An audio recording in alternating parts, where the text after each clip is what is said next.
சபாவில் 2 பள்ளிகளில் மேற்கொள்ளப்பட்ட பராமரிப்பு வேலைகளுக்கு 2 லட்சம் ரிங்கிட் போலி பண கோரிக்கை ஆவணங்கள் சமர்ப்பித்தது தொடர்பில் ஒரு நிறுவனத்தின் உரிமையாளரை MACC அதிகாரிகள் கைது செய்துள்ளனர். 60 வயது அந்த ஆடவர் நேற்று காலை மணி 9 அளவில் தாவாவிலுள்ள MACC அலுவலகத்திற்கு வாக்குமூலம் அளிக்க வந்த போது கைது செய்யப்பட்டதாக MACCக்கு நெருக்கமான தகவல்கள் மூலம் தெரிய வருகிறது.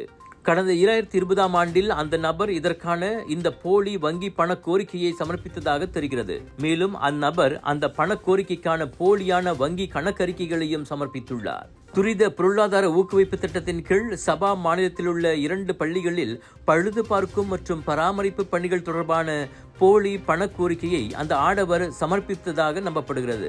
அந்த நபர் கைது செய்யப்பட்டதை சபா MACC தலைவர் டத்து எஸ் கருணாநிதி உறுதிப்படுத்தியதோடு தண்டனை சட்டத்தின் 417வது விதியின் கீழ் விசாரணை நடத்தப்பட்டு வருவதாகவும் தெரிவித்தார்.